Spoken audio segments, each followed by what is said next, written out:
विशिष्ट वस्तुमानाचाच आहे, म्हणून त्याला एक गुरुत्वीय बल मिळालं आणि तो विशिष्ट पद्धतीने कललेला आहे, म्हणून या पृथ्वीवरती ऋतुचक्र निर्माण झाले. ह्या 480 कोटी वर्षापूर्वीचा आलेला हा ग्रह जवळजवळ 411 कोटी वर्षापूर्वी याच्यावरती एक पेशीय जीव निर्माण झाला आणि इतके कोटी वर्ष हा वायू नुसता स्वतःभोवती आणि सूर्याभोवती फिरत होता. 411 कोटी वर्षापूर्वी एक पेशीय जीव तयार झाला. 200 कोटी वर्ष फक्त एक पेशीच होती इथे आणि त्यात विषाणू म्हणजे सूक्ष्म विषाणू होते. त्यांनी त्या जीवांनी वातावरणातला कार्बन डायऑक्साईड वायू शोषून घेतला. 192 कोटी वर्षापूर्वी मग 211 कोटी वर्षापूर्वी 2 पेशी निर्माण झाल्या आणि त्या 2 पेशींचा संच उती अशा पद्धतीने उत्क्रांत होत गेला की आपण आज माणूस म्हणून जो 2 पायावर आणि बुद्धिमान समजतो तो प्राणी त्या पद्धतीने तयार झाला. जेव्हा 192 कोटी वर्षापूर्वी हरितद्रव्य वनस्पतीतलं जे आहे ते हरितद्रव्य निर्माण झालं. आता हा काळ किती करोडो वर्षांचा आहे. 70 कोटी वर्षापूर्वी पुन्हा एकदा पृथ्वी बर्फाने आच्छादली गेली आणि पुन्हा भूकंप झाले. लावारस बाहेर आला म्हणून लावारसाने त्याच्यातल्या त्या उष्णतेने बर्फ वितळला परंतु आणि पुन्हा एकदा जीवन निर्माण सुरू झालं. त्या मधल्या काळामध्ये 70 कोटी वर्षापूर्वीचा जो आर्क्टिक महासागर आणि अंटार्क्टिका खंड या दोन्ही ध्रुवांवरचा जो बर्फ आहे तो त्या 70 कोटी वर्षापूर्वीचा आजही आतापर्यंत मी म्हणेन अखंडित होता. तो बर्फाची प्रक्रिया त्याच पद्धतीने चालू होती. ते अवाढव्य डोंगर आहे. तर हा अंटार्क्टिका आर्क्टिक हे दोन्ही ध्रुव ही पृथ्वीसाठी सर्वात महत्वाचे घटक आहेत. ते पृथ्वीचे एसी आहेत. ह्या 70 कोटी वर्षाच्या बर्फ आता परिस्थिती काय घडते आपण लक्षात घ्यायला पाहिजे आणि त्याला पूर्ण जबाबदार माणूस प्राणी आहे. ह्या 70 कोटी वर्षांनंतर एक साधारण 45 कोटी वर्षापूर्वी समुद्राकडूनच जीवजाती ज्या आहेत त्या भूमीकडे जमिनीकडे यायला लागल्या आणि उत्क्रांती आपण 1850 डार्विनचा उत्क्रांतीचा सिद्धांत पण पाहतोय. तर त्याने उत्क्रांती तत्व मांडलेलं आहे आणि साधारण 70 लाख वर्षापूर्वी 20 कोटी वर्षापूर्वी डायनासॉरचे जीवजाती उत्पन्न झाल्या. काहीतरी उल्कापात झाला असावा म्हणून त्या गेल्या असं वैज्ञानिकांचं संशोधन आहे असं म्हटलं जातं. त्यानंतर 70 लाख वर्षापूर्वी हा माणूस प्राणी जो वानरापासून उत्पन्न होऊन 2 पायावर उभा राहणारा प्राणी. काळ बघा किती अवाढव्य मोठा आहे. त्यानंतर तो 27 लाख वर्षापूर्वी साधारण होमोसेपियन जे आपण पद्धत म्हणतो नंतर होमोसेपियन बुद्धिवादी प्राणी जो निर्मिती जी आहे ती त्याची होत गेली आणि नंतर 10-12 हजार वर्षापूर्वी साधारण शेतीमध्ये तो माणूस प्राणी आला की निसर्ग कशा पद्धतीने शेती निर्माण करतो आणि अन्न उत्पादन करतो हे निसर्गाकडे पाहून त्याने शेती तयार करायला लागला. शेतीतून एक प्रकारे त्याने तो समूह तयार झाले कारण शेती निर्माण करण्यासाठी कुटुंब व्यवस्था जन्माला आली. कुटुंब व्यवस्थेतून ग्राम व्यवस्था जन्माला आली आणि त्यातून नंतर ग्राम व्यवस्थेतून मग समाज व्यवस्था एक जन्माला आली. माणसाला एक स्थिर जीवन मिळाल्यानंतर तो अन्न उत्पादनात अग्रेसर झाल्यानंतर त्याने कला विकसित केल्या आणि ह्या शिल्पकला म्हणा वास्तुकला असतील हस्तकला चित्रकला आहेत लिपी आहेत सगळ्या पद्धतीच्या ह्या सगळ्या कला ज्या आहेत ह्या 10-12 हजार वर्षामध्ये विकसित झाल्या होत्या. हा काळ प्रचंड मोठा आहे जो मी म्हणते 480 कोटी वर्षापासून तो आतापर्यंत केवळ 250 वर्षापूर्वी पर्यंतचा जो काळ आहे. हा काळ प्रचंड मोठा असताना मानवी जीवनाचा उत्क्रांती विकास होत होता अशा पद्धतीने. पण 1756 पहिल्यांदा जेम्स वेबचं वाफेचं इंजिन आलं. आपण म्हणतो की विज्ञानाचं संशोधन झालं पण 1756 जेम्स वेबचं पहिलं वाफेचं इंजिन आल्यावर जेम्स वेबला वाटलं की अरे आपण मानवी प्रगती करतोय ह्या मानवी सुविधांसाठी ही गोष्ट उपलब्ध होणं फार महत्वाचं आहे, म्हणून त्यांनी तशा पद्धतीचं संशोधन केलं.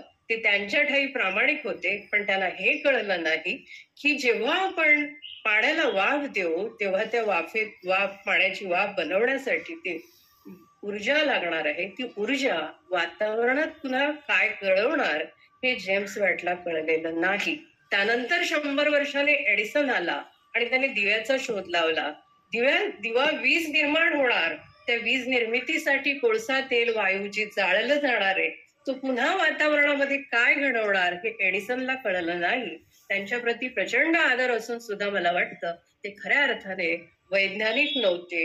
विज्ञानाची फळी एक वेगळी आहे जी कोपर्निकस, गॅलिलिओ, ब्रुनो यांची होती. आणि आता हे जे पुढे जो विकास अशा पद्धतीचा तंत्रज्ञानाचा झाला, हा तंत्रज्ञानाचा विकास होत गेला आणि ते वैज्ञानिक नव्हते, ते खऱ्या अर्थाने आपण म्हटलं तर तंत्रज्ञ होते.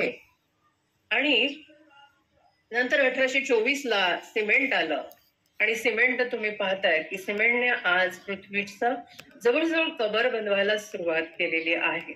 अशा पद्धतीने पुढे विकसित होताना आपण म्हणतो की 1750 ते 1850 हा 100 वर्षाच्या काळाला आपण औद्योगिक क्रांती म्हणतो. या औद्योगिक क्रांतीमध्ये प्रचंड वस्तूंचं उत्पादन झालं. 1756ला जेम्स वॅटचं इंजिन वाफेचं इंजिन आल्यानंतर जे औद्योगिक जग सुरू झालं, त्यानंतर 1776ला मध्ये 20च वर्षामध्ये ऍडम स्मिथचा वेल्थ ऑफ नेशन्स हा ऍडम स्मिथचा ग्रंथ आला. आणि दिसतंय का? हा ग्रंथ आला आणि ह्याच्यामध्ये त्यांनी म्हटले की man is a bundle of desire. माणूस हे इच्छांचं गाठोड आहे. वापरा आणि फेका ही पाश्चात्यांची संस्कृती याच्यामध्ये नोंदली आहे.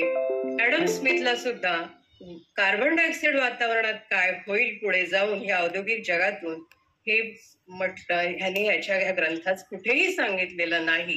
परंतु कार्बन डायऑक्साईड वायू वातावरणात गेल्यानंतर आता काय घडतं हे सगळ्या वैज्ञानिकांना आणि जगाला माहिती असून सुद्धा आजही ह्या अर्थव्यवस्थेचा ग्रंथ प्रमाण मानला जातो. हे दुर्दैव आहे. घडल्या त्या गोष्टी चुका सुधारणं आणि त्याच्यात बदल करायला पाहिजे हे मात्र हा समाज विसरून एक झापडबंद पद्धतीचं ते जे चालू आहे ते पुढे रेटणं चालू आहे. 1850ला मी म्हटलं की डार्विनचा सिद्धांत आला तेव्हा तरी कळायला पाहिजे होतं की अरे ही म्हणजे असा काहीतरी माणूस प्राणी पृथ्वी तलावावरती कोणी परमेश्वर ईश्वराने सोडलेला नाही आहे. तो उत्क्रांत होत गेला आणि ही पृथ्वीची विकासाची एक प्रयोगशाळा होती आणि त्यातून जो विकास झाला तो तुम्ही आम्ही आहोत. आज आपण एकमेकांसमोर बोलतो, पाहतोय. ही पृथ्वीची प्रयोगशाळा अविरत चालू होती. हे सर्वात महत्वाचं की त्याच्यात कधीही खंड पडला नाही, म्हणून ही जीवनाची साखळी, ही शृंखला तशाच पद्धतीने सुरू राहिली. पुढे जे 20वं शतक उजाडलं, हे 20वं शतक संपूर्ण युद्धाने माखलेलं होतं. आपण या काळामध्ये जगाने 2 महायुद्ध पाहिली आणि या महायुद्धामध्ये प्रचंड जीवितहानी झाली आणि पुन्हा एकदा आर्थिक दृष्ट्या जग अशा गरिबीच्या आणि हलाखीच्या परिस्थितीमध्ये लोटलं गेलं. एक वसाहतवाद होता, त्यातून साम्राज्यवाद निर्माण झाला आणि त्या साम्राज्यवादाच्या अधिराज्यासाठी किंवा ते हुकुमी पद्धतीने राबवण्यासाठी या जगावरती अशी युद्ध लादली गेली. ती अगदी शीतयुद्ध 1990 पर्यंत चालूच होतं. सोव्हिएत रशियाची फुटणं तोपर्यंत अशी युद्धसापेक्ष स्थिती जगावरती ते मळप एक प्रकारे होतं. परंतु मी असं म्हणेन की ह्या 2 आणि या महायुद्धामध्ये जेवढी हानी झाली नाही, त्या पलीकडे जे 1750 पासून औद्योगिक जग सुरू आहे, त्या औद्योगिक जगाने आतापर्यंत जी काही हानी केली आहे पृथ्वीची, ती परत कधीही भरून येऊ शकणार नाही. हे शतक आपण जे पाहिलं ते युद्धाचं शतक झालं. त्यानंतर 1930च्या दरम्यान आपल्याला कळलं की वातावरणातला कार्बन डायऑक्साईड वायू जो आहे ना, तो उष्माग्राही आहे असं संशोधन झालं आणि तो वातावरणातच राहतो कारण तो जड आहे हवेपेक्षा. मग हा कार्बन डायऑक्साईड वायूचे गुणधर्म हे भयानक आहेत. तो जर वातावरणात तशाच पद्धतीचा पडून राहिला तर तो काय घडवणार आहे. जेव्हा पृथ्वीचं सरासरी 15 अंश सेंटीग्रेड तापमान राहिलं तेव्हा आपण विचार करायला पाहिजे की कार्बन डायऑक्साईडचा जो आपण वातावरणातलं हे म्हणतो जमिनीचं प्रदूषण जमिनीपेक्षा म्हणजे हे जे आहे सूक्ष्म ज्या पद्धतीने आपण पाहिलं तर समुद्र जो आहे तो एक क्रिटिकल पद्धत आहे निसर्गाची. त्याच्या पलीकडे वातावरण आहे आणि वातावरणात तर प्रचंड प्रमाणावरती जो प्रदूषणांचा भस्मासूर चालू आहे ही गोष्ट कोणाच्याही लक्षात येत नाही. जेव्हा 78% आपण वातावरणात नायट्रोजन म्हणतो, 21% ऑक्सिजनचं प्रमाण म्हणतो, तेव्हा 1% इतर वायूमध्ये आहेत ना, त्या 1%मध्ये 0.03 इतकाच कार्बन डायऑक्साईड वायू आहे. किती प्रमाण नगण्य पृथ्वीने केलं, जे अगदी 100 अंश सेंटीग्रेड पेक्षाही पृथ्वीच्या वातावरणात कार्बन डायऑक्साईड वायू होता. आज शुक्रवार सुद्धा 400 अंश सेंटीग्रेड तापमान आहे. पूर्ण कार्बन डायऑक्साईड वायूचा तो गोळा आहे शुक्र ग्रह. तर आपण ही पृथ्वीची पाहिलं तर सूर्यमालेतलं मी तुम्हाला म्हटलं की मधल्या सूर्यमालेतच आपण पाहिलं तर बुध कसं उष्ण आहे, त्यानंतर येणारा शुक्र जो आहे त्याच्यावर 400 अंश सेंटीग्रेड पेक्षा तापमान अति आहे, तो एक उष्णच ग्रह आहे. त्यानंतर पृथ्वी येते, तिच्यावरती 15 अंश सरासरी तापमान आहे आणि त्याच्या पलीकडे मंगळ हा पूर्ण थंड म्हणजे -58 100 अंश सेंटीग्रेड पर्यंत त्याचं तापमान आहे. तर ही किती मोठी देणगी आपल्याला पृथ्वीने दिली. तिने हे जीवन आपल्याला दिलं, त्या जीवनाबद्दलचा आपल्याला आदर नसताना आपण एक औद्योगिक जग जे तयार केलं त्या जगाशीच आपला नाळ आहे. आता कसं होऊ शकेल अशा अनेक प्रश्न आपल्या समोर येतात आणि आपण ही गोष्ट विसरत चाललेलो आहे. 1930ला जर कार्बन डायऑक्साईडचे गुणधर्म समजले तर आपण त्यावेळेला थांबायला पाहिजे होतं. हे जर स्वतः बुद्धिमान प्राणी स्वतःला समजत असेल तर या माणूस प्राण्याला ही गोष्ट कळायला पाहिजे होती की पुढे वातावरणात काय घडू शकतं. 1960ला पहिल्यांदा आढळलं की आर्क्टिक महासागरावरचा जो बर्फ आहे तो वितळतो, पुन्हा तो बर्फवृष्टी जेव्हा होते तेव्हा जो बर्फ तयार होतो ती तयार होण्याची प्रक्रिया थांबली. 1960ला ही गोष्ट समजल्यानंतर 1972ला ज्या औद्योगिक जगामध्ये सागरातून मोठ्या प्रमाणात जहाजातून मालाची तेलांची ने-आण होत होती, त्यातून अपघात घडत होते, त्यातून समुद्र आणि एकूणच पृथ्वीला वाचवण्यासाठी किंवा त्याचं प्रबोधन होण्यासाठी 1972ला पहिल्यांदा वसुंधरा परिषद झाली. सर्वात महत्वाचं की ह्या परिषदेला इंदिरा गांधी ह्या एकमेव पंतप्रधान उपस्थित होत्या. त्या 72ला वसुंधरा परिषद झाल्यानंतर या जगात विज्ञानाकडून म्हणजे खऱ्या अर्थाने विज्ञान नाही म्हणणार, तंत्रज्ञानाकडून मोठ्या प्रमाणात अशा परिषदा सुरू झाल्या. पॉप सारखी आता 28 परिषद आहे. आता आपले G20 परिषद झाली. तुम्ही पाहाल की या जगामध्ये त्यानंतर IPCCची निर्मिती झाली. या सगळ्या परिषदा, या सगळ्या संस्था कोणत्याही पद्धतीने पृथ्वीच्या पातळीवर निसर्गामध्ये जो काही मानवी हस्तक्षेप झालेला आहे त्याला रोखू शकलेल्या नाहीत. हे दुर्दैव आहे. आपण काय करतो, आपल्याला वाटतं की विज्ञान काहीतरी उत्तर शोधेल. विज्ञानाकडे कोणतंही उत्तर असलंच तरी ते सांगण्याचं धाडस वैज्ञानिकांकडे आज नाही, कारण पूर्ण विज्ञान हे अर्थव्यवस्थेच्या सूत्रधारांकडून हाताळलं जातं.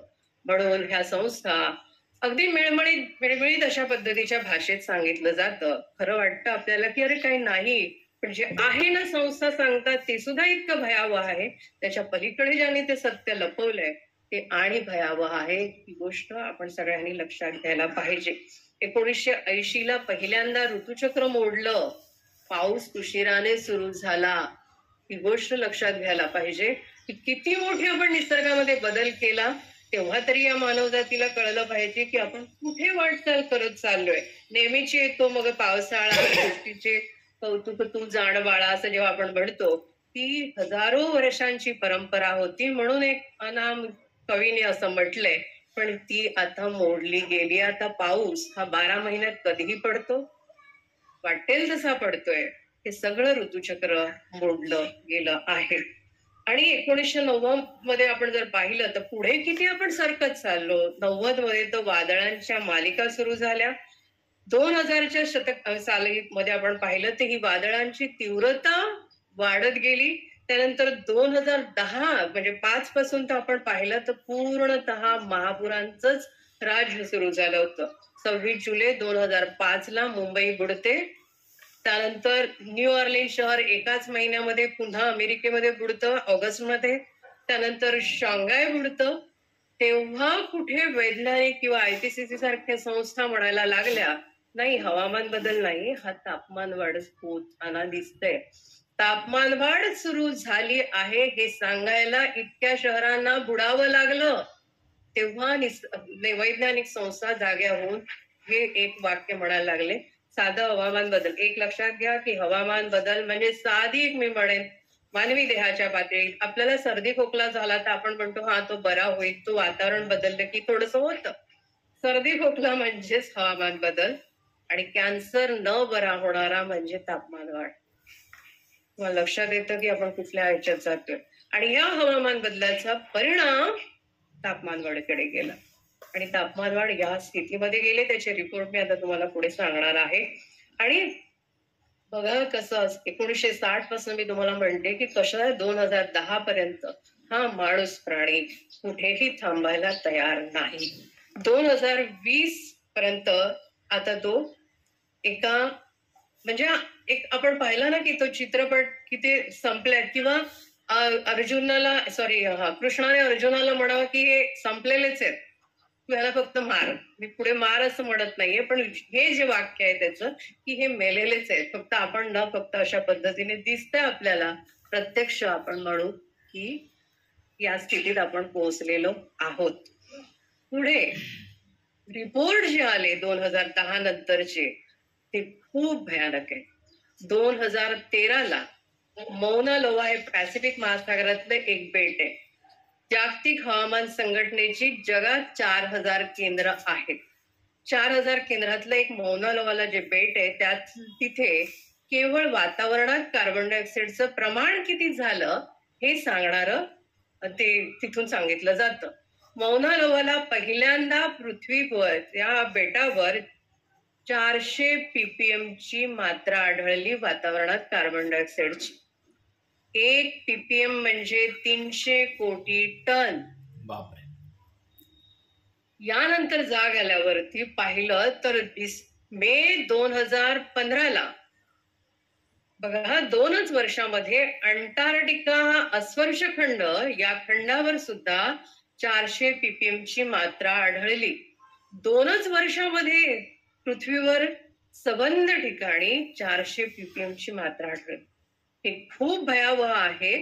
तुम्ही विचार करा आपण वातावरणात किती कार्बन डायऑक्साईडचं प्रमाण सोडत चाललेलो आहोत, ही गोष्ट लक्षात इथे घ्यायला पाहिजे.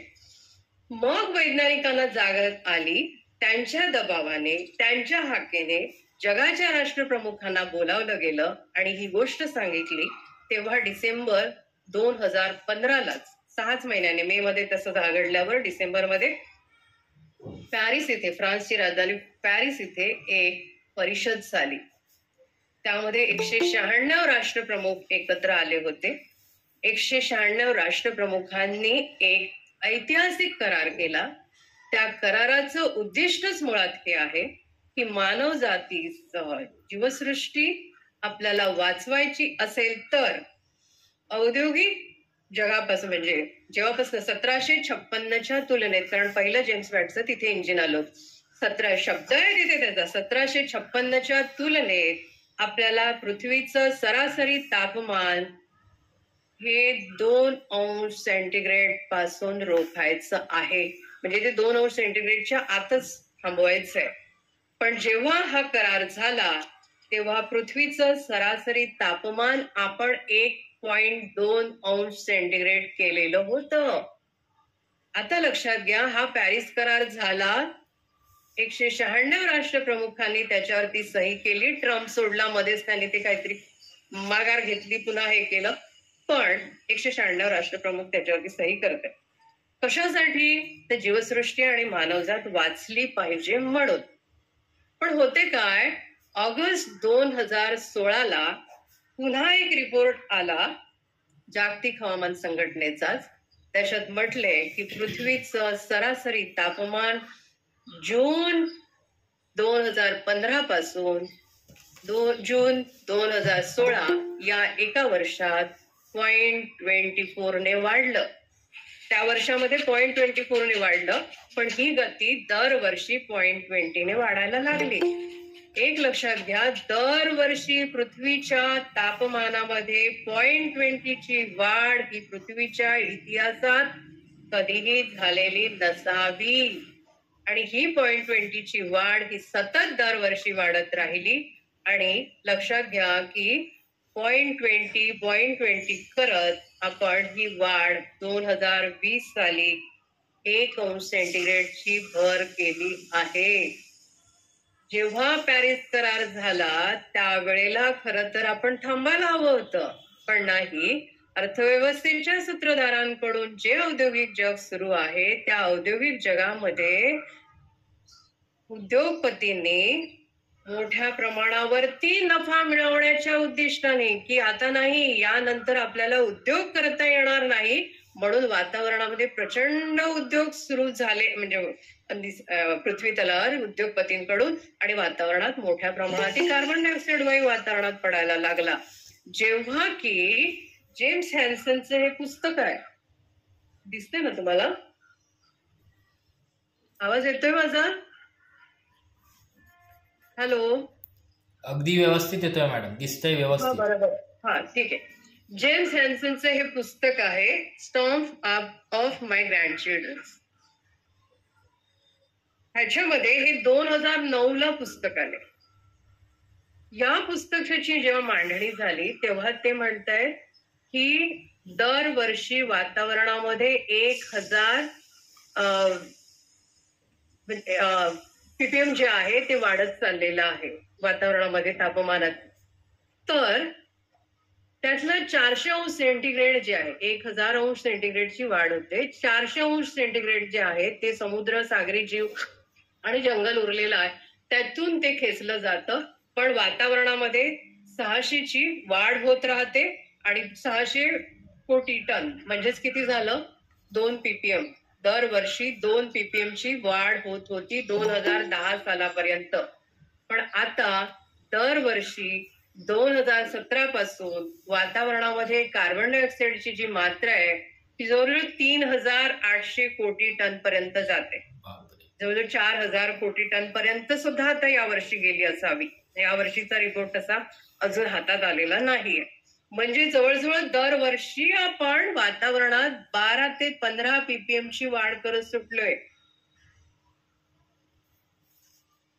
खूप भयावह स्थिती ही आहे, लक्षात घ्यायला पाहिजे. त्यानंतर मी तुम्हाला म्हणेन की 2000 आता यांनी काय म्हटलेलं होतं? The truth about the coming climate catastrophe and our last chance to save humanity. म्हणजेच मानव जातीला येणारं दशक हे शेवटचं आहे. मग म्हणजेच कुठलं दशक शेवटचं? 2020 हे साल. हे 2009 आलं. येतं दशक म्हणजे 2020 आपण क्रॉस केलं. आपण 2024 मध्ये आलो आता. एक लक्षात घ्या, तर त्यांनी जसं म्हटलंय त्याप्रमाणे जागतिक हवामान संघटनेचे सुद्धा त्याच पद्धतीचा रिपोर्ट आला.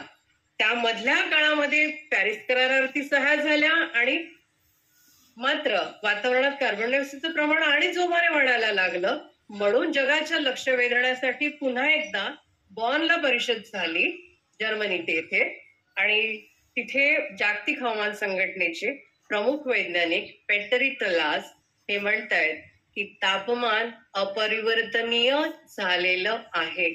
तापमान वाढ अपरिवर्तनीय झाली आहे आणि किमान 50 वर्ष याच वेगाने तापमान वाढत राहणार आहे. किमान 50 वर्ष या स्टेटमेंट वरती विचार करायला पाहिजे. वैज्ञानिक सुद्धा द्रविडी प्राणायाम प्रमाणे ते असं सांगतायत, ते सरळ सांगत नाही. त्याचा अर्थ असा आहे की 50 वर्षाच्या आत मानवजात संपते. ही गोष्ट लक्षात घ्या. आणि जेव्हा पॅरिसमध्ये जाणून बुजून त्यांनी घेतलेली आहे, कारण सगळे तेल कंपन्यांचे ऑफिसेस हे पॅरिसमध्ये आहेत. किमान त्या तेल कंपन्यांना कळायला पाहिजे की वातावरणात तुम्ही काय करत सुटले आहात. पण ही गोष्ट त्यांच्या अजूनही लक्षात येत नाही असं नाही. पण औद्योगिक जगामध्ये केवळ उद्योगपतीच जबाबदार आहेत हे पण लक्षात नाही, आपण हे करायला पाहिजे. कारण आपण मोटार वापरतोय, आपण सगळ्या वस्तू वापरतोय, संबंध मानवजाती जबाबदार आहे, जी आधुनिक या जीवनशैलीमध्ये आलेली आहे ती पूर्ण मानवजात या गोष्टीसाठी जबाबदार आहे. तर अशी हाक देऊन सुद्धा 2017ला आपण थांबलेलो नाहीये. म्हणून 2020ला 2 अंश सेंटीग्रेड पृथ्वीच्या वातावरणात क्रॉस झालेलं आहे. मग पॅरिस करार इथे अयशस्वी ठरतो आणि मानवजात वाचवण्याचं उद्दिष्ट जे होतं ते संपते इथे. मग पॅरिस करार झाला कशासाठी, ही गोष्ट सुद्धा कुठल्याही राष्ट्रप्रमुखाला कळलेली नाही. त्यात आपले मोदी जबाबदार, सगळे राष्ट्रप्रमुख जबाबदार आहेत. आपल्या देशात जे काही आता औद्योगिक हे सुरू आहे, कालच मी चारोटी इथे गेले होते, डहाणूला पाहिलं ना तर बुलेट ट्रेन, महाकाय महामार्ग जे आहेत त्याच्यासाठी अवाढव्य डोंगर असे उद्ध्वस्त केलेत, जे आपण कधीही भरून आणू शकणार नाहीत. डोंगर ही निसर्गाचं एक पाऊस जो आहे ते शोषून धरण्याचं, नद्यांना जन्म देण्याचं ते उगमस्थान आहे. ते आपण उद्ध्वस्त करत चाललोय. केवळ महाकाय रस्ते कशासाठी आहेत? ह्या सगळ्या वाहतुकीसाठी आहेत. वाहतूक कशासाठी आहे? मालाची ने-आण आणि स्टेटस मोटारींचं, या सगळ्या गोष्टींसाठी होतंय. तर हे माणसाला कळायला पाहिजे. जो स्वतःला आधुनिक समजतो, जो स्वतःला बुद्धिमान समजतो, त्या बुद्धिमान प्राण्याला कळायला पाहिजे तो आज या पृथ्वीवर पालकत्वाच्या भूमिकेमध्ये आहे. आणि पालकत्वाच्या भूमिकेत असताना पुढची पिढी खंडित होणार आहे. आणि आपल्या या कर्तृत्वामुळे जीवसृष्टी धोक्यात आली आहे, ती निरपराध आहे, ती संपुष्टात येते. त्याला जबाबदार पूर्णतः आपण आहोत, ही जाण सुद्धा त्याला नाही आणि स्वतःला बुद्धिमान समजतोय. खेळाची गोष्ट आहे सांगायला, पण आहे ते मात्र सत्य आहे. तर 2020ला हा क्रॉस झालेला आहे आणि जो पॅरिस करार झाला तो संपुष्टात आलेला आहे, तो निरर्थक ठरलेला आहे, हे ह्याच्यातून सिद्ध होते. आणि ते विज्ञानाचे रिपोर्ट पाहून इथे दाखवून मी तुम्हाला ही गोष्ट सांगत आहे. आता काय कारण घडली, काय कारण आहेत? दुसरी गोष्ट सर्वात महत्वाची, कोळसा. आज कोळशावर भारतात दरवर्षी 16 लाख टन इतका कोळसा जाळला जातोय. भारतात केवळ कोळशावर वीज निर्माण करताना एवढा कोळसा जाळला जातोय. याच्यातून 24 लाख टन इतका कार्बन डायऑक्साईड वायू भारत रोज सोडतोय आणि जवळजवळ 7 ते 8 लाख टन इतकी राख समुद्रात, वातावरणात, दऱ्या खोऱ्यांमध्ये सोडली जाते. म्हणजे एकंदरीत आपण जर 100% कार्बन उत्सर्जन कुठून होतंय तर त्यातला 44% वाटा हा कोळशाचा आहे, कोळशावर वीज निर्माण करण्यात. त्यानंतर 43% वाटा हा वाहतुकीचा आहे. आणि या 43% वाहतुकीच्या वाट्यामध्ये 90% वाटा हा मोटारींचा आहे. मोटार बांधताना, मोटार चालू असताना वातावरणात जाळणारा कार्बन डायऑक्साईड आणि इतर प्रदूषक, त्यानंतर तिच्यासाठी बांधले जाणारे रस्ते, ती निर्माण करण्यासाठी लागणारी खनिज उत्पादनं, या सगळ्या एकंदरीत मोटारींचा वाटा हा 90% आहे. कुठल्या? 43% वाट्यामध्ये 90% वाहतुकीचा. आणि आज जगामध्ये 200 कोटी मोटारी धावत आहेत. आपण जर जगातले उद्योगपती आणि राजकारणी जर पाहिले तर राजकारणी उद्योगपती हे धरले तरी मला वाटतं 2 ते 3 लाखाच्या वर नसणार हे लोक. आणि जर 200 कोटी मोटारी रस्त्यावर धावत असतील तर हे कोण वापरतंय? ही आधुनिक माणूस वापरतोय. आणि त्याच्या जाहिराती अशा पद्धतीने दाखवल्या जशा बातम्या असल्यासारख्या, आणि त्याचे नवीन नवीन मॉडेल तरुणांमध्ये अशा पद्धतीने प्रदर्शित केले जातात की त्याचा मोह कोणालाच आवरता येत नाही. आणि मोटार दारात आली की आपलं करिअर झालं ही भावना सुरुवातीलाच पेरलेली असते. जेव्हा पहिलीच शिक्षण घेतो ना विद्यार्थी, जवळजवळ तेव्हाच तो कॉलेजला येतो, तेव्हा त्याचे उद्दिष्टच ते असतं. आणि त्यामुळे शिक्षण काय घडवते हे पण लक्षात येईल आपल्याला. तो पृथ्वीचे लचके तोडत चालले, ज्ञान मिळवणं हे फार लांब राहिले. एक झापडबंद शिक्षण पद्धती या देशात चालू आहे, त्याचाच परिणाम हे आपल्याला इथून दिसतंय. तर आपण सगळे जबाबदार आहोत, ही गोष्ट आपण सगळ्यांनी लक्षात घ्यायला पाहिजे. सिमेंट 8% त्यात वाटा आहे. जर 1 टन सिमेंट बनवलं तर अर्धा टन वातावरणामध्ये कार्बन डायऑक्साईड जातो. आणि प्रचंड महाग आहे. गडकरी जे रस्त्यांचा आपण म्हणतोय की विकास पुरुष म्हणून, त्यांना ही कल्पना सुद्धा नाही की आपला विकास पुरुष म्हणून इतिहासात नाव अमर झालं तर ते वाचण्यासाठी आपली नातवंड अस्तित्वात नाही आहेत, राहणार नाही आहेत, ही गोष्ट त्यांना माहित नाहीये. म्हणून ही अशी स्टेटमेंट दिली जातात. आणि महाकाय रस्ते काय घडवणार आहेत हे त्यांच्या गावीच नाहीये, म्हणून असे प्रकल्प राबवले जात आहेत. हिमालयासारख्या ठिकाणी सुद्धा अगदी अक्षरशः हिमालयाच्या जे एक एक शिखर आहेत ती कोसळत चालली आहेत, ती मृत्यूची एक एक घंटा वाजत चालली आहे, तरी आपल्याला कळत नाही. हिमालय अस्थिर येतो, तो अर्वाचीन आहे. हिमालयात आपण प्रचंड रस्ते नेले, धरणं बांधली, वीज प्रकल्प तयार करतोय, हा सारासार वेडेपणा आहे. हिमालय खरं तर ही पृथ्वीचं ईश्वराची देणगी आहे ती. तिला तर मी म्हणेल की मानवजाती जर खरोखरच बुद्धिमान असेल तर तो म्हणेल ही ईश्वराची इतकी मोठी देणगी, हिला खालूनच वंदन करणं. त्याच्यावरती काय चाललंय? सरळ सरळ हिमालयावरती सुद्धा बलात्कार सुरू आहे. आणि तो ज्योतिर्मठ जे आहे ते ज्योतिर्मठ खचत चालले, त्याच्यात बातम्या अक्षरशः लपवत चालले आहेत. कितीतरी आपले लष्करी जवान जे आहेत ते गाडले जातात. कोणाला या बातम्या पोहोचवल्या जात आहेत? हिमालय अस्थिर केला गेला आहे. आणि हिमालयातली गंगा ही नदी दरवर्षी जवळजवळ ती 5 ते 10 किलोमीटर पुढे सरकत चालली आहे. आणि ती जिथून उगम पावते तिथूनच माती घेऊन येते. तर गंगा शुद्धीकरणावरती आपण जो काही अवाढव्य आतापर्यंतचा खर्च केला, हा पैसा वाया जाण्याची गोष्ट आहे.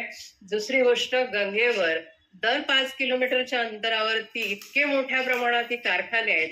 या कारखान्याचं सगळं पाणी जे आहे, प्रदूषक जी आहेत, ती गंगेतच सोडली जातात. गंगा कशी प्रदूषण मुक्त केली जाऊ शकते? हा साधा विचार आपण करू शकत नाहीत का सामान्य माणूस सुद्धा? ही गोष्ट सुद्धा आपण लक्षात घ्यायला पाहिजे. आपण काय करत चाललो आहोत? नद्या संपत चालल्यात. हिमालय सुद्धा आता येत्या 7-8 वर्षामध्ये हिमालयावर बर्फ नसेल. म्हणजेच गंगा यमुना सारख्या अवाढव्य नद्या सुद्धा ह्या फक्त पावसाळ्यात वाहणाऱ्या नद्या राहतील, बारमाही नसतील. तर तुम्ही विचार करा काय घडू शकतंय ते. तर आणि मी म्हटलं 44% कोळसा, 43% वाहतूक, 8% सिमेंट आणि उरलेले 5% जे आहेत ते इतर औद्योगिक जग जे आहे, मग त्यातून निर्माण होणाऱ्या घरात येणारे फ्रीज, टीव्ही, वस्तू ज्या म्हणा किंवा एसी, ह्या सगळ्या गोष्टी ज्या आहेत त्या 5% मध्ये मोडल्या जातात. आणि अशा पद्धतीने आपण वातावरणात कार्बन उत्सर्जनची निर्मिती दिवसेगणिक अधिकाधिक करत चाललेलो आहोत. मानवजातीला म्हणजे मानवजातीला संपवण्यासाठी वातावरणात कार्बन डायऑक्साईड जो गेला आहे तो पर्याप्त आहे. 1756च्या जेम्स वेबच्या वाफेच्या इंजिनातून सुटलेला कार्बन डायऑक्साईड वायू वातावरणात आज तशाच पद्धतीने पडून आहे. तो वातावरणापलीकडे गेलेला नाही. आणि हा वातावरणात कार्बन डायऑक्साईड जड असल्यामुळे तो सूर्याकडून येणारी उष्णता सुद्धा रोखून धरतोय. म्हणजे सूर्याकडून रोज पृथ्वीला जी ऊर्जा येते त्यातली 43% ऊर्जा फक्त पृथ्वी घेते. 44% ऊर्जा जी आहे ती पृथ्वी पुन्हा पाठवते. आणि उरलेली काही 15% जी आहे ती कणांमध्ये, धुलीकणांमध्ये साचून राहते. पण ही परत जाणारी ऊर्जा वातावरणात कार्बन डायऑक्साईड वायू असल्यामुळे ती परतून जात नाही. त्यामुळे आपण दर दिवशी एका महाविस्फोटक तापमान वाढीकडे वाटचाल करत आहोत. ही गोष्ट लक्षात घ्या. आणि आता मग आपण म्हणू की ह्याच्यावरती असं घडतंय, हे सगळं चाललंय, मला लक्षात येईल की मी आता पुढचं काय म्हणते की 2 सेंटीग्रेडची वाढ जेव्हा झाली, आपण क्रॉस केली, म्हणजे तुम्हाला लक्षात येईल की दर 5 वर्षाला पृथ्वीचं 1 सेंटीग्रेडची वाढ करतो आपण. 2 क्रॉस केली 20 साली, 2025 आता येतं पुढचं वर्ष, आपण 3 सेंटीग्रेड कडे पोहोचतोय. आणि वैज्ञानिक आजही रोखून धरतायत, ते म्हणतात की 1.5 पर्यंत होऊ शकतं. हे पूर्ण स्टेटमेंट, पूर्ण रिपोर्ट बदलले गेले आहेत. आणि 1.5 मध्ये काय म्हणतं की या शतकात मानवजात अस्तित्व धोक्यात येऊ शकतं. हे शतक नाही. 2025 जेव्हा क्रॉस करू तेव्हा पृथ्वी विनस सिंड्रोम कडे चालली. त्याला म्हटलं जातं की शुक्र स्थिती पृथ्वीला येते. शुक्रावर जसं 400 अंश सेंटीग्रेड तापमान पुढे पुढे जात राहिलं तसं पृथ्वीचं होत राहणार आहे. 3 अंश सेंटीग्रेड जेव्हा होईल तेव्हा आपण कुठलेही कोणत्याही पातळीत ते रोखू शकणार नाही. आणि हे तापमान जेव्हा अशा उच्च पातळीला जाईल तेव्हा तिच्यात अधिकाधिक दुपटीने तिपटीने बदल होत राहतील. कारण बर्फ संपलेला असेल, तो पुन्हा वातावरणात कार्बन डायऑक्साईड सोडणार आहे आणि औद्योगिक जग तसंच चालू राहणार आहे. आज एकटं आपण जेव्हा सांगू तर एक जग, मी जेव्हा कुठे वेगळ्या वातावरणात जाते, वेगळ्या क्षेत्रात जेव्हा जाते, मी जेव्हा पृथ्वीला जेव्हा पाहते, तिकडचं जग जेव्हा पाहते, तिकडचे मॉल जेव्हा पाहते, तिकडचे समाज जेव्हा पाहते, तिकडचे लोक जेव्हा पाहते, तेव्हा मला विचार पडतो की अरे बापरे, या जगाला कधी समजावायचं, कधी सांगायचं, कुठल्या धुंदीत आहे. आणि ह्या वातावरणात मी म्हणेन की शिक्षण क्षेत्रामध्ये सुद्धा अगदी डॉक्टर म्हणा किंवा वैद्यकीय क्षेत्रातले किंवा प्राध्यापक वर्ग कोणालाही माहित नाही की वातावरणात काय चालू आहे. मी जिथे व्याख्यानं देते कोणाला ही गोष्ट कळत नाही. विद्यार्थ्यांना पटकन कळतं, ते बदलण्याचा प्रयत्न करतात. आम्ही याच्यासाठी काय करायचं? कारण प्रत्येकाला जीवनशैलीपेक्षा जीवन महत्वाचं वाटतं त्यावेळी क्षणी. जर मी म्हणेन की तुम्ही म्हणाल की आम्हाला माहित आहे, तर तुम्हाला माहित असताना तुमच्या दारात मोटार कशा उभ्या असू शकतात? विचार करायची गोष्ट. अशा 200 कोटी मोटारी धावू शकतात का? आपण ही गोष्ट लक्षात घ्यायला पाहिजे. तर आपणच माणूस प्राणी याला जबाबदार आहे. 3 अंश सेंटीग्रेड म्हणजे 25 नंतर 2030 पर्यंत या पृथ्वीवर पृथ्वी जवळजवळ 70-80% उद्ध्वस्त झालेली असते. त्याच्यात जवळजवळ 50% पर्यंत मानवजात पूर्ण धोकादायक स्थितीच्या पलीकडे असेल. आणि जवळजवळ येत्या 20 ते 30 वर्षात मानवजात या पृथ्वीवर नसेल. म्हणजे एक चित्रपट पाहिला 480 कोटी वर्षाचा ना, तर तो चित्रपटचा एंड 30 वर्षानंतर